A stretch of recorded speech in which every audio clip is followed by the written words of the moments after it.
Hi, this is Bart Allen Berry, CEO of Aquarius Training and Development. Today I'm here to talk to you about world-class leadership.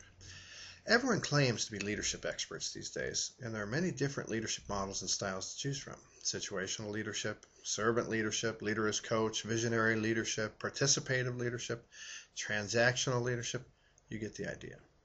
Although some of our leadership fundamentals trainings here at ATD include these dimensions of leadership, today I'm going to talk to you about my own model called world-class leadership. Now I know what you're thinking. Who would have had the audacity to call themselves a world-class leader? Well, actually, organizations and companies call themselves world-class all the time. But here's the problem. The definition of a world-class company is not a label you give yourself. It's a label you get from the opinions of your customers, and only when you really are world-class.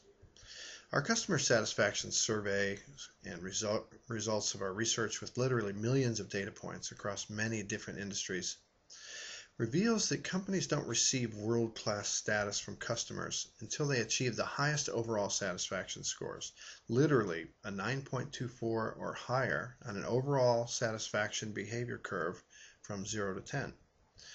Much of this research is covered in my book, What Customers Want, but the salient point here is that there are a set of 10 integrated factors that work together to form the overall customer satisfaction experience, which leads to return and recommend rate, loyalty, customer loyalty, and preference.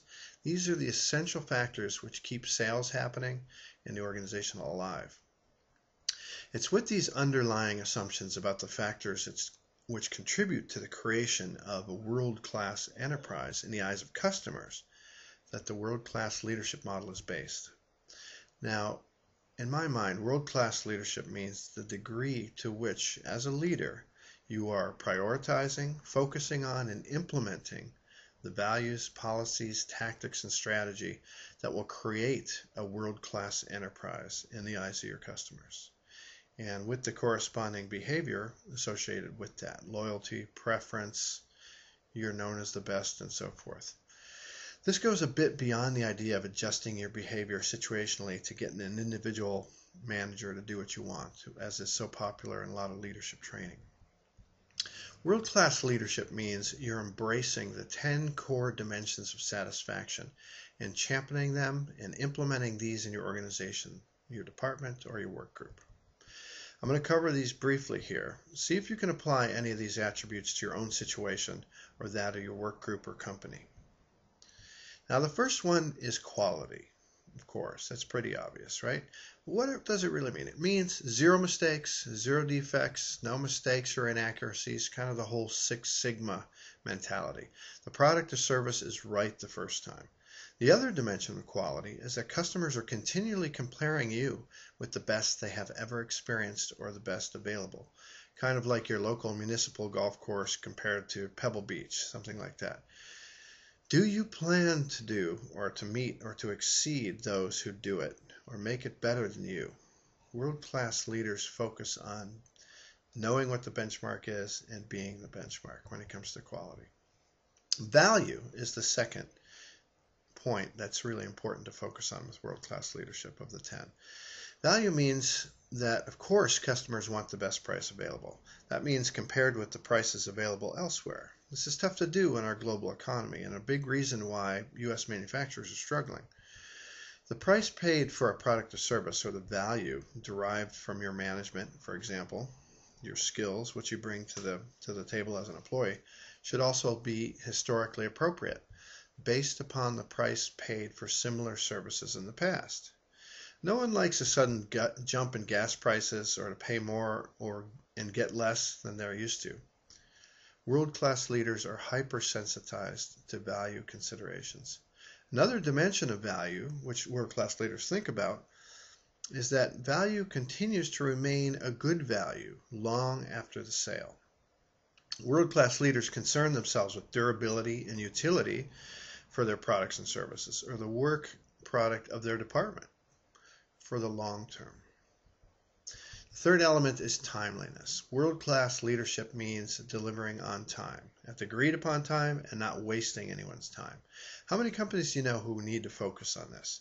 The flip side of the timeliness coin is to take all the time required, as much as the customer needs to achieve whatever the result or satisfaction is that they're looking for. Number 4 is efficiency. World-class leadership operations are efficient. They're not bureaucratic. They don't have a lot of redundant steps. They're not overly administratively burdensome. The world-class goal here is optimized processes as simple and linear as possible with the minimum number of steps, and ideally a single point of contact. Do you make it a priority to operate this way, Mr. Leader? Number 5 is environment. World-class environments, world-class leaders create environments in the workplace or with which customers interact that are clean, well organized, and aesthetically pleasing. Psychologically, the world-class leaders create an environment in which others feel safe, comfortable, and welcome. Each of these categories has benchmarks for the best. What you should be looking at are your competitors, however. How can you call yourself world-class if they're better than you? Number 6 in the list of 10 things world-class leaders should do.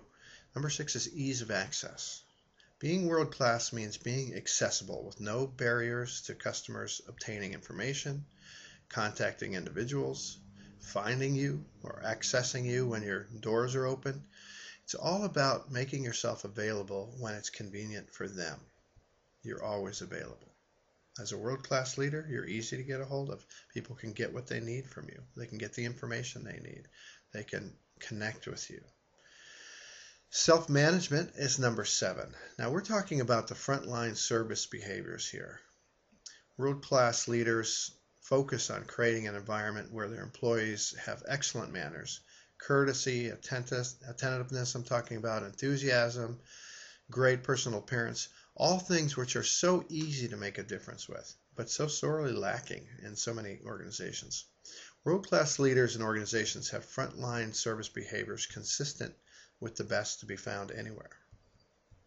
Think about the experience of people who come to your department at work, or the experience you create when they come to your office. That's what I'm talking about.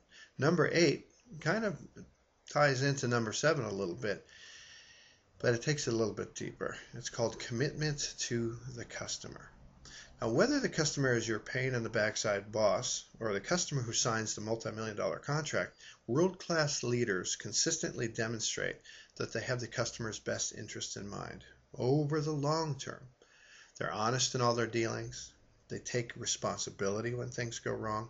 Commitment is the romance in the relationship, and world-class leaders are expert at making their customers know they're thinking about them.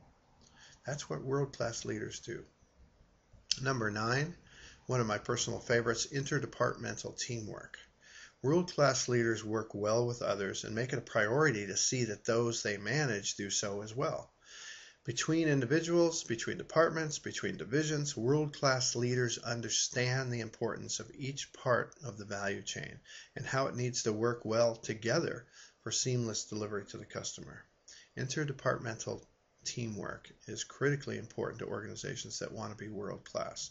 The customer's experience should be seamless from one step to another, from one department to another, the handoff from one representative to another, regardless of whether it's the frontline salesperson, the secretary, the engineering department, the shipping department.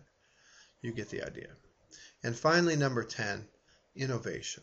World-class leaders bring a continuous improvement focus to their work. Up-to-date, more efficient technology, processes and equipment that represent the best available thinking and approach. World-class leadership means constantly finding new and better ways of doing things. Now, I'm not saying that world-class leaders automatically come in knowing the best technologies and utilizing the most advanced programs and so forth, but they're searching for them all the time. They're open to them. They're continually looking outside of their realm to benchmark what are better things that we could do. They're looking for technology advantages and ways to save energy and be more efficient and make things easier overall for everyone. That's what world-class leaders do. Now, no one said being a world-class leader is easy, and the 10 things that I've just reviewed really are the factors that together combine an overall experience that will affect the customer's behavior. This is what our research shows. And our model is basically to focus on those things.